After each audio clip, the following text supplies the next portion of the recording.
12 février 2009, aux abords de Buffalo, dans l'État de New York.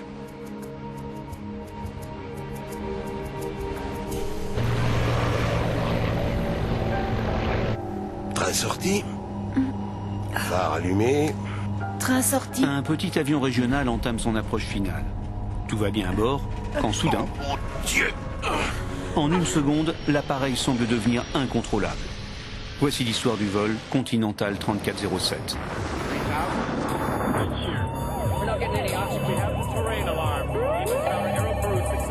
We are in an emergency.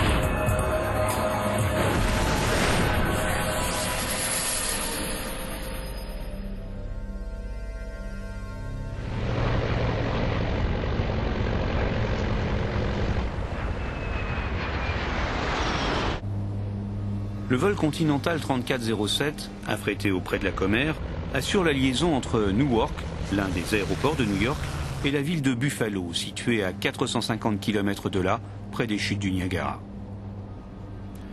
Pour le commandant de bord, Marvin Renslow, le vol n'est pas de tout repos, car la météo n'est pas bonne. Son copilote est une jeune femme originaire de Seattle, Rebecca Shaw. À tes souhaits. Ancien pilote instructeur, la compagnie lui propose aujourd'hui de devenir commandant de bord. Mais la jeune femme hésite. Je ne sais pas quoi faire pour ma promotion.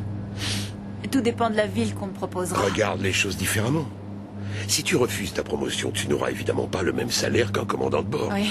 Mais ta qualité de vie sera sûrement meilleure. Tu pourras t'acheter une maison et avoir un... Rebecca Shaw connaît bien l'appareil sur lequel il vole ce soir. Elle a effectué toute sa formation de copilote sur ce type d'avion. C'est un bombardier Q400 de fabrication canadienne. Un biturbopropulseur très répandu dans les compagnies régionales. Pour les passagers aussi, la nuit est longue. Leur vol est parti de Newark après 2 heures d'attente sur le tarmac, soit 2 fois le temps du vol. Pour rejoindre sa destination, l'appareil suit un cap au nord-ouest. Temps de vol estimé, 53 minutes.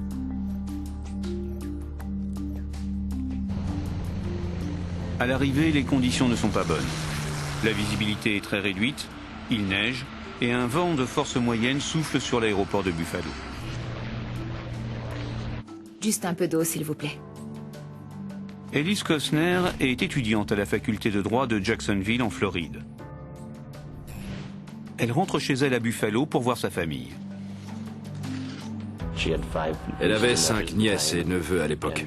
Leur école organisait un déjeuner et 2 de ses neveux voulaient que leur tante Ellie soit leur invitée d'honneur. Elle venait nous rendre visite dès que l'occasion se présentait. Elle nous avait appelés de Newark. Salut. Elle se trouvait en salle d'embarquement. Oui, ça fait plus de 2 heures. Elle était énervée à cause du retard. Mesdames et messieurs, ici le poste de pilotage. Nous sommes à environ 10, peut-être 15 minutes de l'aéroport. Le temps est plutôt brumeux à Buffalo. Il neige un peu.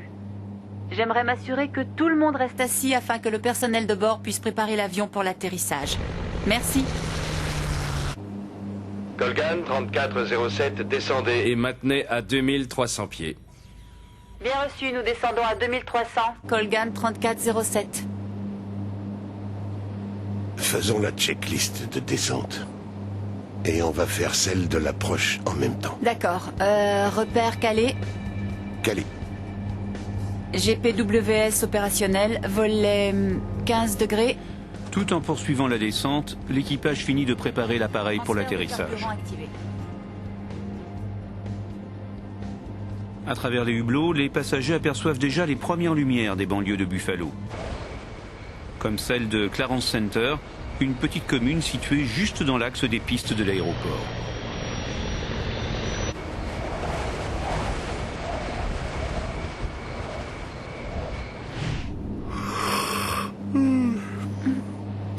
Train sorti.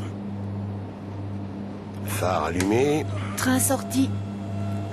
Volet à 15 degrés. La sortie des volets sur les ailes permet d'augmenter la portance et de voler à basse vitesse pour l'atterrissage.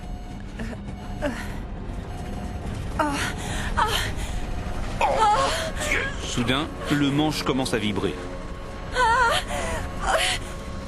Et en quelques secondes, le Q-400 semble devenir incontrôlable. Le commandant se bat pour maintenir l'avion en vol.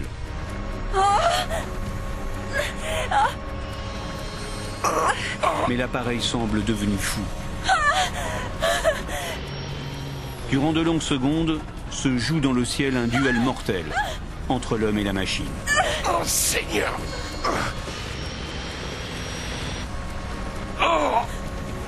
Est-ce qu'on rentre le train? Rentre-le!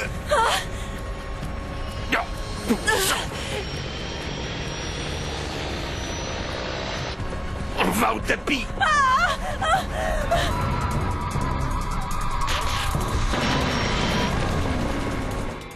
L'avion s'écrase sur une maison située au 6038 Long Street. Au même moment, l'étiquette du vol 3407 disparaît de l'écran radar du centre de circulation aérienne de Buffalo. Vérifiez si le Colgan Air apparaît chez vous. Quel est son indicatif d'appel? Colgan 3407. Non, je ne l'ai pas. Vous voyez quelque chose? Non, rien. Très bien. Appelez les pompiers. Je n'oublierai jamais les mots du chef de manœuvre. Accident d'avion, maison en feu. J'ai immédiatement mis mes chaussures et mon manteau. Je suis monté dans mon camion et j'ai commencé à descendre l'allée. Les pompiers n'ont pas besoin d'aller très loin. Le 6038 Long Street se trouve à moins d'un pâté de maison de leur caserne.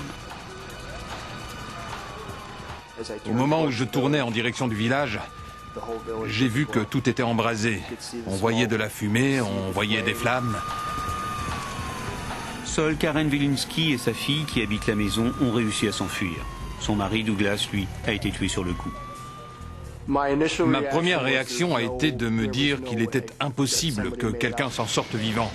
Mais les secours m'ont signalé que 2 personnes étaient en vie et qu'ils allaient les conduire à l'hôpital. Je leur ai demandé de quels pompiers il s'agissait et ils m'ont informé que ce n'étaient pas des pompiers mais des survivants de la maison. J'ai dû aller jusqu'à l'ambulance les voir pour pouvoir y croire. Les pompiers de Clarence Center n'ont jamais vu un incendie aussi violent. Vous êtes déjà tenu à 2 mètres d'un feu de camp sans pouvoir supporter la chaleur. C'est exactement comme ça que nous nous sentions à 30 mètres de l'incendie. La hauteur des flammes était ahurissante. Évidemment, c'était dû au carburant et au fait que les débris s'étendaient sur une zone très large. C'était une vision vraiment horrible. Mon fils rentrait en voiture d'un match de football et il est passé juste devant le lieu de l'accident. Et il m'a appelé pour me dire qu'un avion s'était écrasé à Clarence. On n'avait pas encore compris que c'était l'avion de Ellie. Le vol 3407 s'est écrasé à 8 km de l'aéroport de Buffalo. Ses 49 occupants ont tous été tués sur le coup, y compris le commandant Mervyn Renslow et son copilote Rebecca Shaw. En fait, le bilan aurait pu être beaucoup plus lourd. Quand on s'imagine un avion qui s'écrase sur une maison et la détruit entièrement, et que tout ce qu'il reste de cet avion, c'est sa queue, on se demande comment cet accident a pu se produire sans détruire tout le pâté de maison. Mon fils a rappelé et il m'a dit que c'était bien l'avion de Ellie. Il m'a dit « Papa, il n'y a pas de survivants ». À ce moment, ma femme a crié et elle s'est évanouie. Chris a dit qu'il n'avait jamais entendu sa mère crier de cette façon. C'est à ce moment-là qu'on a compris qu'elle était morte et c'était environ 45 minutes après l'accident.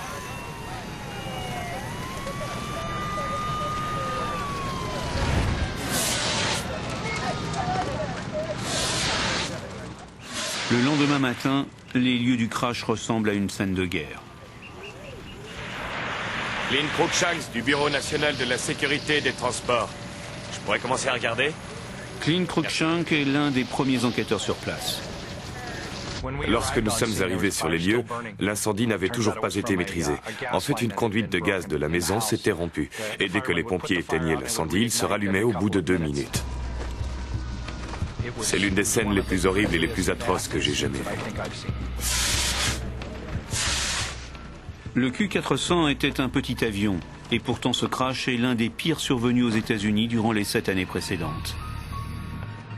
Pour le NTSB, le Bureau national de la sécurité des transports, la question maintenant est d'essayer de comprendre. Que s'est-il passé?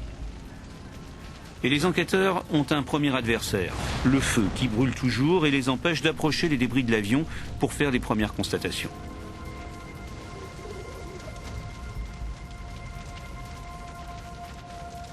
Je pense que c'est par là. L'avion s'était écrasé sur une maison, puis il avait brûlé toute la nuit, donc tous les débris se trouvaient à l'intérieur de la maison. Notre principale préoccupation était de ne pas perdre d'indices. Ils étaient fragiles et si nous n'arrivions pas à éteindre le feu, nous risquions de perdre des indices importants pour la suite de notre enquête. L'urgence est d'abord de récupérer les boîtes noires avec leurs précieux enregistrements, à la fois des paramètres de l'avion, mais aussi des conversations dans le poste. Nous savions que les enregistreurs se trouvaient dans la queue de l'avion. Habituellement, les enquêteurs ne s'aventurent pas parmi les débris tant que le feu n'est pas totalement éteint. Mais à trop attendre, ils risquent de ne jamais retrouver les boîtes noires, et donc de ne jamais connaître les causes réelles du crash. Nous avons commencé à chercher, à observer l'épave de l'avion et nous les avons localisés. Ok, bon. Alors ça doit être ici, d'accord? Le panneau d'accès est de l'autre côté, donc on va devoir faire un trou ici, compris? Les pompiers ont amené une tronçonneuse, nous avons pu faire un trou dans le fuselage et récupérer les enregistreurs. Ça devrait être ça. Et fort heureusement, les 2 boîtes noires sont intactes. Une fois que nous avons récupéré les enregistreurs, nous les avons mis dans un avion et nous les avons envoyés à notre quartier général à Washington, D.C. Maintenant, les enquêteurs doivent faire face à un nouveau problème. Dans cet amas de débris fumants, comment faire le tri entre ceux de l'avion et ceux de la maison?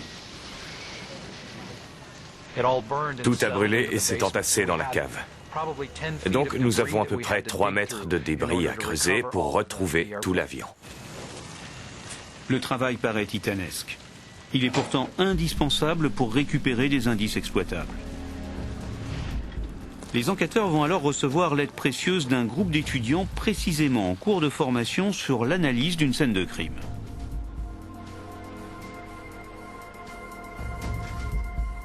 C'était des étudiants diplômés du département d'anthropologie médico-légale d'une université locale et c'était une bonne expérience pour eux d'être confrontés à une scène d'accident comme celle-ci et de chercher des restes humains.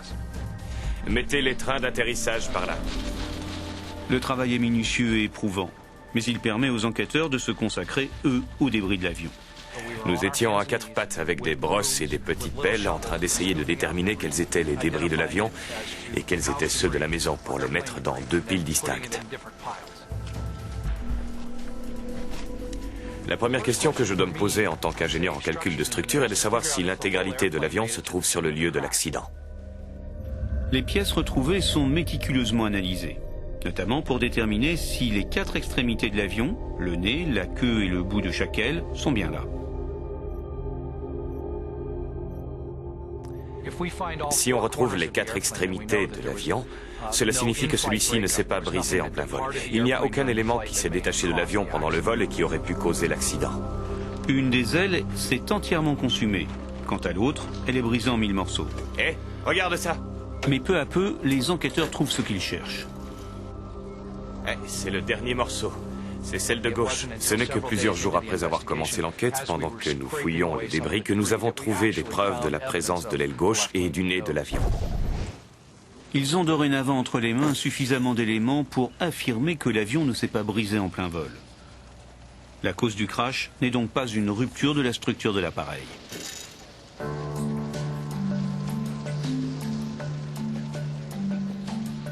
Pendant ce temps, dans les bureaux du NTSB à Washington, d'autres enquêteurs travaillent eux aussi sur le vol 3407. Et toutes les pistes sont étudiées, à commencer par celle d'une défaillance mécanique ou d'une erreur humaine. Pour cet accident, nous savions que le problème avait eu lieu au moment de l'atterrissage. Donc nous voulions vérifier les performances de l'avion et nous assurer que les contrôles d'usage avaient été effectués tout au long du vol. Cette mission est confiée à Scott Warren. Dans cette enquête, j'étais responsable de l'équipe des systèmes du comité de sécurité. J'étais donc chargé de vérifier tous les équipements de l'avion. Scott commence par écouter l'enregistreur de conversation du poste de pilotage, dans l'espoir de trouver l'indice d'un éventuel problème. Reste assis afin que le personnel de bord puisse préparer l'avion pour l'atterrissage. Merci. Est-ce que c'est de la glace sur le pare-brise? Il découvre que 6 minutes avant l'accident, l'équipage avait remarqué une formation de glace sur l'avion. Il y en a de mon côté. Tu n'en as pas de ton côté? Si. Oh. Il y a pas mal de glace. Or, la glace est extrêmement dangereuse pour un avion. S'il y a de la glace sur un avion, cela crée une résistance et celui-ci aura besoin de plus de puissance pour se maintenir à la même vitesse. Oui, je n'en ai pas vu autant sur le bord des ailes depuis longtemps. Venant de Seattle, une région tempérée, Rebecca n'avait pas une grande expérience du vol en conditions givrantes. Je n'ai jamais eu affaire au givre. Je n'ai jamais eu à dégivrer. Ça ne m'est jamais arrivé. Quand la glace s'accumule sur les ailes, elle rend l'avion plus lourd, mais surtout, elle change la forme des ailes. Et évidemment, c'est la forme des ailes qui crée la portance. Si on change les caractéristiques de portance de l'avion, il vole moins bien. Tu sais, j'aurais eu peur. J'aurais vu toute cette glace et je me serais dit... Oh mon Dieu, on va s'écraser. Il est important de remarquer l'accumulation de glace sur l'avion, mais il aurait également fallu vérifier que le dispositif anti-givre et le système de dégivrage étaient bien activés. Dans cette conversation enregistrée, rien n'indique qu'ils ont effectivement revérifié. Il volait à 15 degrés. Quelques minutes après cette discussion sur la présence de glace, on entend sur l'enregistrement de la boîte noire le manche qui commence à vibrer. C'est un signal d'alarme pour indiquer à l'équipage que l'avion est sur le point de décrocher. En clair, qu'il va cesser de voler et tomber comme une pierre. Ce qui est arrivé effectivement quelques secondes plus tard.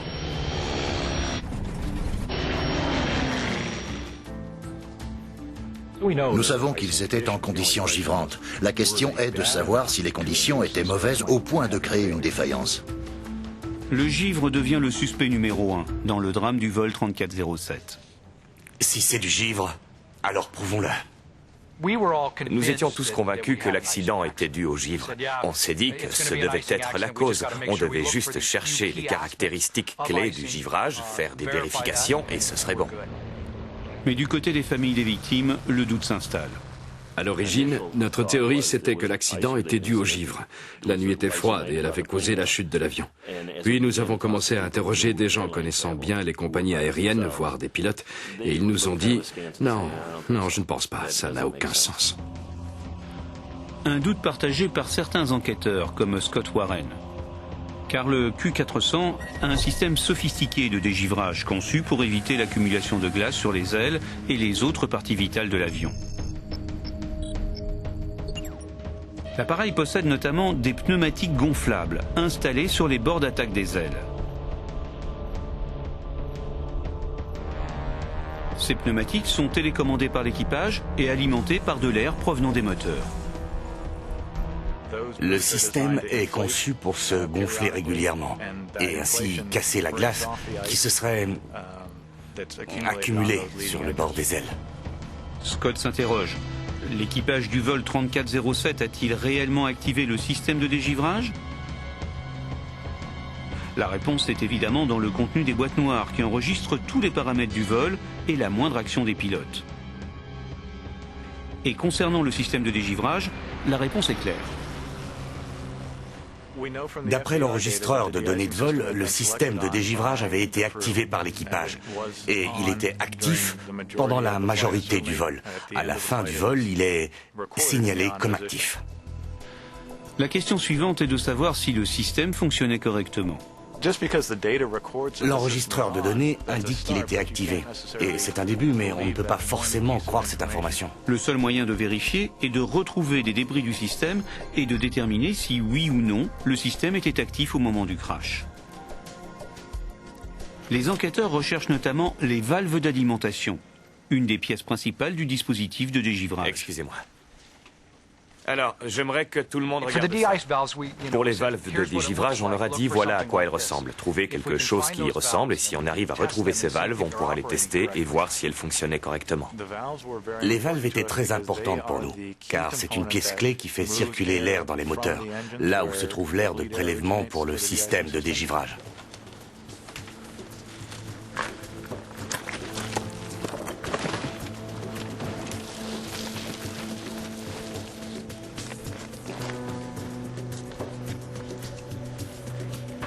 Bien. Plus que 5.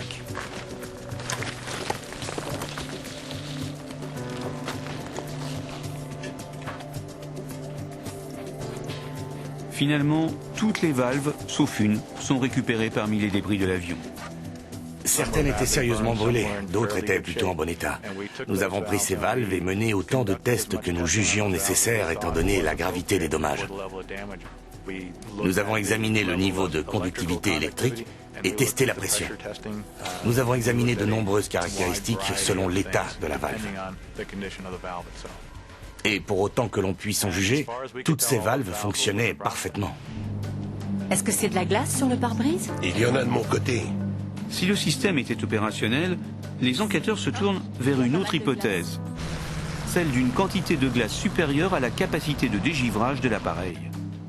Oui, je n'en ai pas vu autant sur le bord des ailes depuis longtemps. Un cas de figure rarissime, mais qui s'est déjà produit dans le passé. Notamment à Roselawn, dans l'Indiana, où en 1994, un ATR-42 s'est écrasé suite à une accumulation fatale de glace sur les ailes.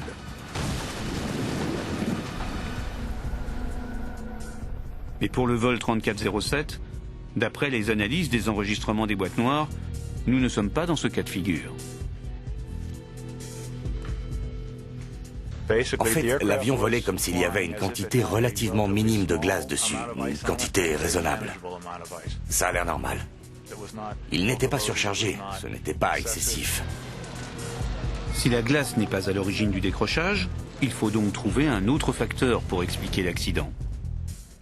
Scott Warren se plonge dans le manuel d'utilisation du Q400 et s'intéresse plus particulièrement aux vitesses de décrochage, c'est-à-dire la vitesse en dessous de laquelle l'avion cesse de voler et tombe. Pour des conditions dans lesquelles se trouvait le vol 3407, la vitesse de décrochage était de 111 nœuds. Or, le vibreur de manche, qui est une alarme de décrochage, s'est déclenché à 131 nœuds, donc largement au-dessus de la zone dangereuse. Voler à 15 degrés. Lorsque le vibreur de manche s'est déclenché...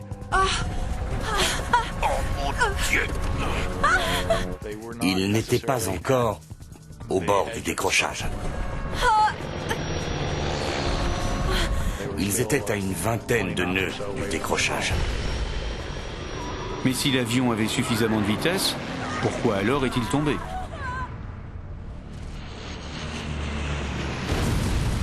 Les enquêteurs pressentent que la clé de l'énigme se trouve dans les secondes qui précèdent le crash et a probablement quelque chose à voir avec la vitesse. Ils découvrent alors une particularité étonnante sur le Q400. Cet appareil est équipé d'un système unique qui permet de modifier les vitesses de référence, celle-ci déterminant le déclenchement des alarmes de décrochage. Autant que je sache, très peu d'avions ont un tel dispositif. Cet avion est le seul que je connaisse à bénéficier de ce système sur le panneau supérieur du pilote. Il a été conçu par le fabricant comme une sécurité supplémentaire. Une espèce de vitesse de référence variable ? Les pilotes sont censés activer ce dispositif lorsqu'ils volent dans des conditions givrantes. On va probablement accumuler de la glace. Une fois enclenché, le système rappelle aux équipages d'augmenter leur vitesse pour compenser l'effet de résistance provoqué par la glace qui peut se trouver sur l'avion. Quand on est en conditions givrantes et que la glace s'accumule sur les ailes, cela peut provoquer une augmentation de la vitesse de décrochage. Et donc ce dispositif provoque un déclenchement plus rapide de l'alarme, à une vitesse plus élevée. En fait, l'action de ce dispositif, c'est de changer les réglages de déclenchement du vibreur de manche. Nous avons donc demandé aux fabricants comment le dispositif fonctionnait. Nous avons découvert qu'il faisait partie des équipements étudiés par les équipages au cours de leur formation, mais qu'on ne leur avait pas vraiment expliqué comment s'en servir. Ça avait l'air trop simple pour s'en inquiéter. Les enquêteurs s'interrogent. L'équipage du vol 3407 avait-il activé ce dispositif? Malheureusement, cette information n'est pas enregistrée par les boîtes noires. Il va donc falloir trouver un autre moyen pour déterminer si oui ou non le système était actif.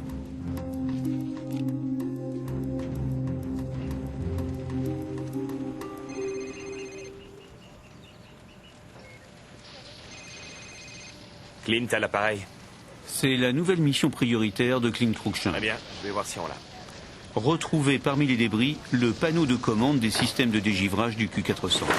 Si le panneau est retrouvé, il sera alors facile de vérifier la position de l'interrupteur. La majorité de l'avant de l'avion avait été détruite par l'incendie, donc nous n'avons pas retrouvé grand-chose, à part des petites boules d'aluminium qui avaient fondu, des paquets de fils électriques et beaucoup de cendres. Mais coup de chance, après quelques heures de recherche, Clint met la main sur le fameux panneau de commande anti-givrage, un des rares morceaux du cockpit à ne pas avoir entièrement brûlé. La pièce est endommagée, mais exploitable. Et surtout, on peut assez facilement voir la position des interrupteurs. À la question « Est-ce que l'équipage du vol 3407 avait enclenché le système de protection anti-givrage ?», la réponse est claire. Nous avons retrouvé le système dans les décombres et il était en position enclenchée. Une réponse claire, mais qui n'apporte toujours pas la clé de l'énigme. On va probablement accumuler de la glace.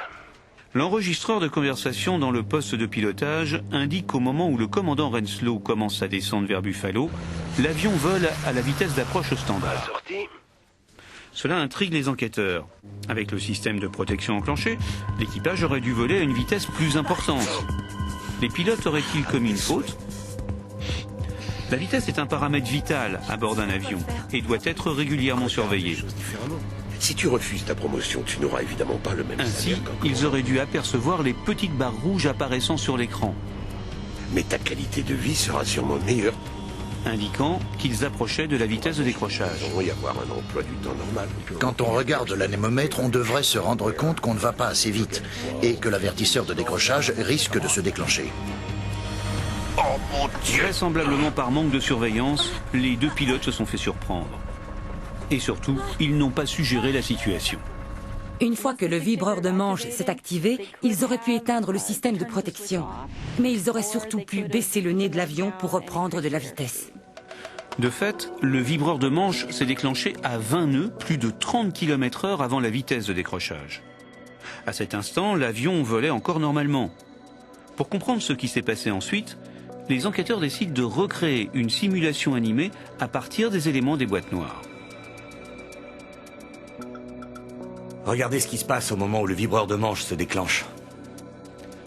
Et la reconstitution montre que, juste après le déclenchement du vibreur de manche, l'avion s'est immédiatement mis à monter, assez brutalement, ce qui l'a évidemment ralenti et a provoqué le décrochage. En gros, l'avion a fait un décrochage aérodynamique. Il ne s'en est pas remis. Il a basculé et s'est écrasé au sol. Pour les enquêteurs, la vérité devient évidente. Le vibreur de manche est conçu pour avertir l'équipage qu'il vole trop lentement. Or, visiblement, face à cette alarme, la réaction des pilotes n'a pas été la bonne.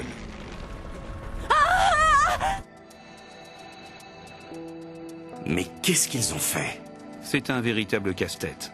Comment un équipage expérimenté a-t-il fait pour faire tomber du ciel un avion qui n'était pas en train de décrocher, et ce, en l'espace de quelques instants? À chaque fois qu'il y a un décrochage sans raison apparente, c'est un mystère. On ne s'attend pas à ce qu'un équipage fasse décrocher un avion. Alors la question est pourquoi? L'enquête se concentre désormais sur la réaction des pilotes, juste après le déclenchement du vibreur de manche. L'alarme leur indiquant qu'ils volaient trop lentement. Nous voulions savoir si la façon dont l'équipage a manœuvré l'avion correspondait aux procédures du manuel de vol. L'une des deux boîtes noires enregistre plus d'1 millier de paramètres moteurs de l'avion, mais aussi sa vitesse, son altitude et la position des commandes, que ce soit celle des manettes de gaz, du palonnier ou encore plus important, celle du manche.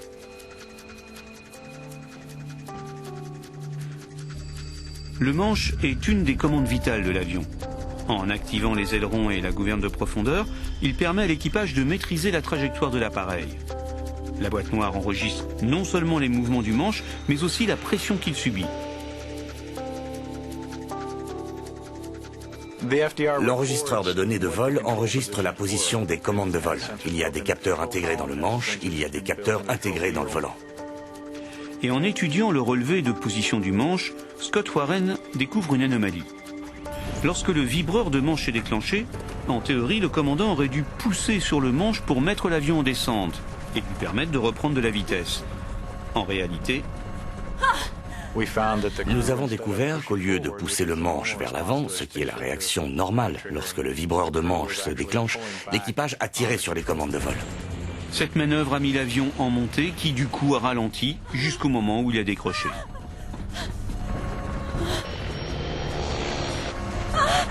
Un mauvais réflexe, au mauvais moment, de la part du commandant Renslow serait donc à l'origine du crash. Étonnant de la part d'un pilote expérimenté. Sortir d'un décrochage, ça prend pour un élève pilote dès les premières heures de vol. La procédure est plutôt simple et claire. Il faut pousser les commandes de vol vers l'avant et augmenter la puissance. À n'importe quel moment, si le commandant avait poussé les commandes de vol vers l'avant, il aurait eu une chance de se rétablir rapidement. Selon les informations que nous avons obtenues, l'avion aurait pu se rétablir de ce décrochage à plusieurs niveaux et à plusieurs occasions. Cet avion n'avait aucune raison de s'écraser. Et l'attitude du copilote n'a rien arrangé. En fait, elle a même aggravé la situation. J'ai remonté les volets. En remontant les volets, elle a réduit la portance de l'avion et a facilité le décrochage. Il aurait suffi que le copilote dise « on décroche, augmentez la puissance et on baisse le nez ».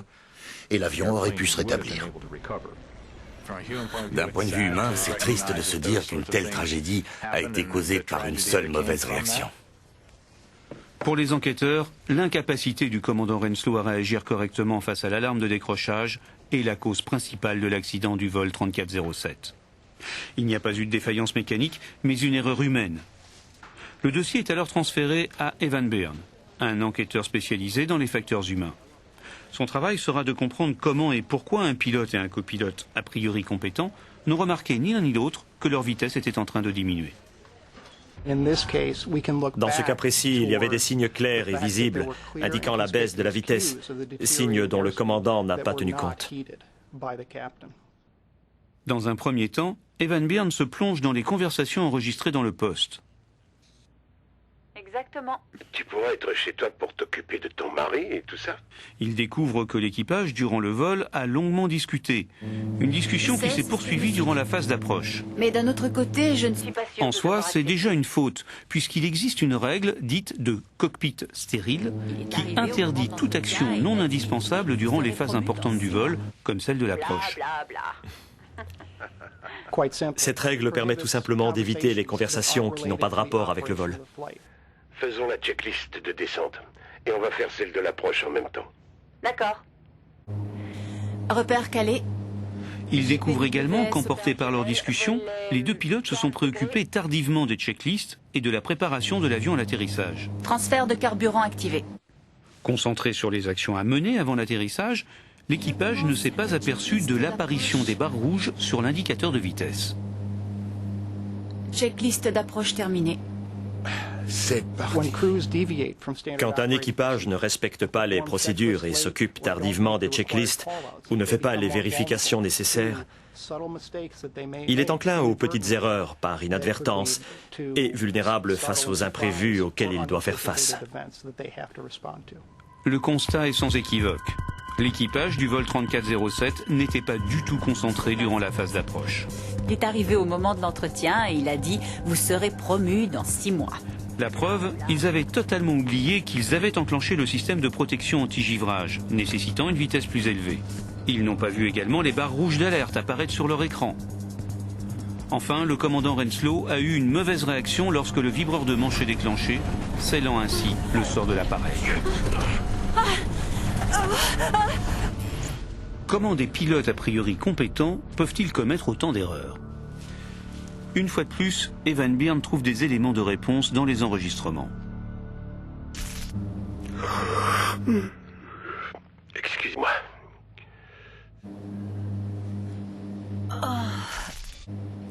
L'équipage montrait des signes évidents de fatigue. Marvin Renslow et Rebecca Shaw étaient-ils en condition pour effectuer correctement leur travail? Pour répondre à la question, Evan Byrne va essayer de reconstituer leur emploi du temps sur les 3 derniers jours avant l'accident. C'est un travail classique de détective. À ce stade de l'enquête, on essaie de récolter un maximum de faits. Il commence par interroger les familles des 2 pilotes. Est-ce que je peux parler à Madame Renslow? Puis, il étudie l'historique des appels et des messages de leur téléphone portable. Il s'intéresse également au système informatique de la compagnie pour savoir si l'équipage a consulté le planning et à quelle heure. Et à quelle heure Rebecca a-t-elle quitté la maison? Nous avons parlé à leurs collègues, des pilotes, des instructeurs. Nous les avons interrogés sur les dernières activités de l'équipage. Evan Byrne s'aperçoit qu'aucun des 2 pilotes n'habitait près de l'aéroport de Newark et que leur salaire ne leur permettait pas de dormir à l'hôtel. Chez Colganer, le commandant Renslow gagnait 3 800 € par mois. Et Rebecca Shaw, la copilote, touchait à peine plus de 1 000 € par mois. Même pas le salaire d'un chauffeur de bus. Pour se rendre à Newark, chacun avait donc traversé le pays. Le commandant Renslow était venu de Floride, où il habitait, et Rebecca Shaw de Seattle, dans l'État de Washington, à 4 500 km de là. Elle avait fait le voyage la nuit précédente à bord d'un avion cargo.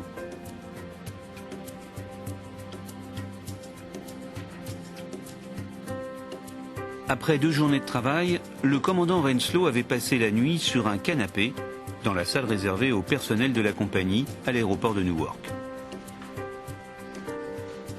En théorie, c'était interdit. Mais les pilotes, incapables financièrement de se loger à proximité, le faisaient malgré tout. Et la nuit n'avait pas été très reposante. À 3h10 du matin, le commandant était connecté sur le site internet de la compagnie.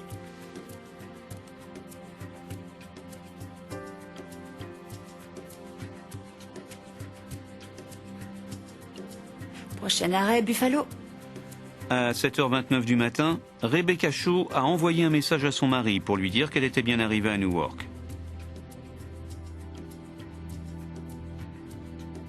Salut chérie, c'est moi. Le relevé des communications téléphoniques montre que dans la matinée, le commandant Renslow a passé plusieurs coups de fil et donc ne dormait pas.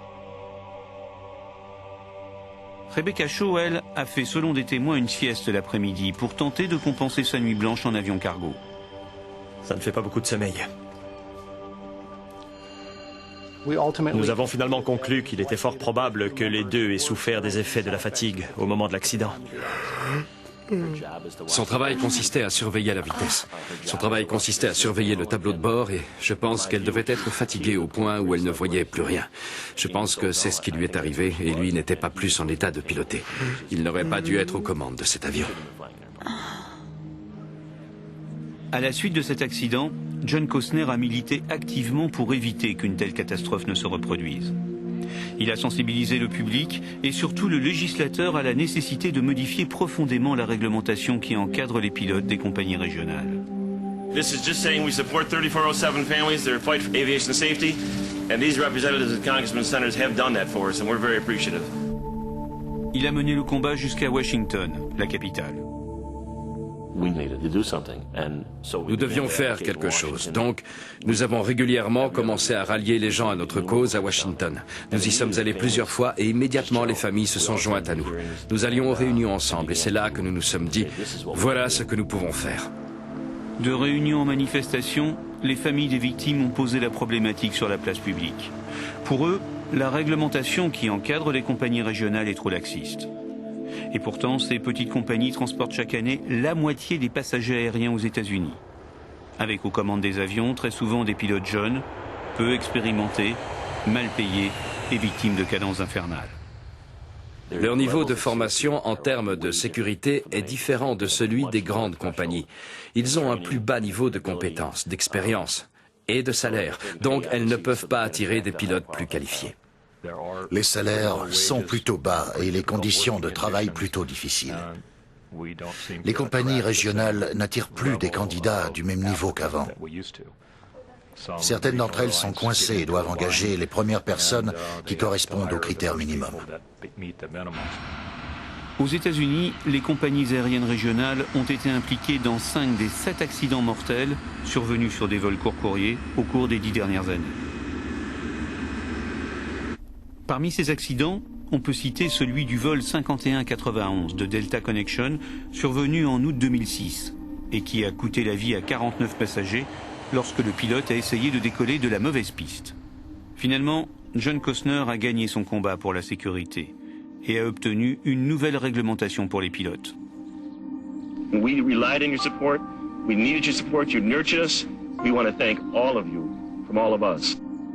1 an et demi après le crash, sous la pression de John Costner et des familles de victimes, le Sénat américain a voté une loi renforçant les exigences de formation et obligeant l'administration fédérale de l'aviation à élaborer de nouvelles règles concernant la fatigue des pilotes. Depuis, des études sur l'état de fatigue excessif des pilotes ont été lancées.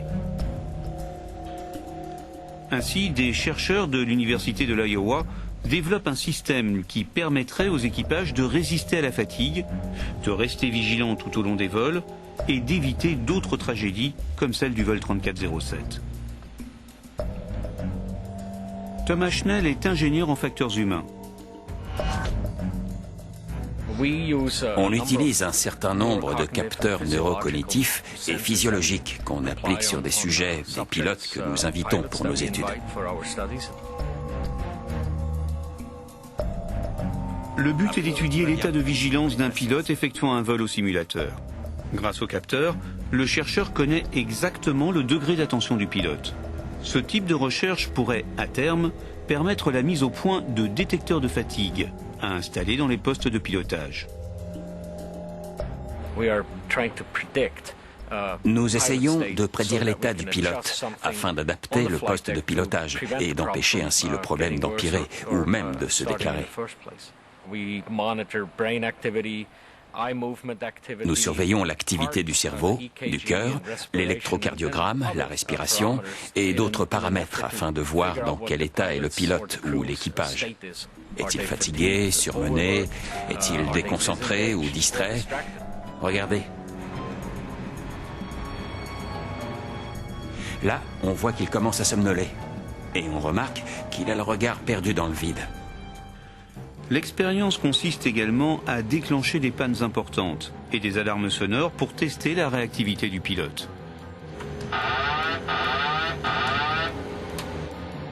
Ça va mal, plus rien ne répond. Le système hydraulique ne marche plus. Je ne peux pas utiliser les volets. Affichons la carte de chaleur pour qu'on voit l'activité de son cerveau.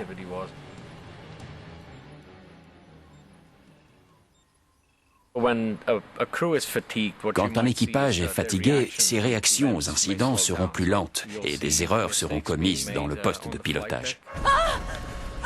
C'est précisément ce qui est arrivé à Marvin Renslow et à Rebecca Shaw. Une mauvaise réaction due à une grosse fatigue et qui a coûté la vie à 50 personnes.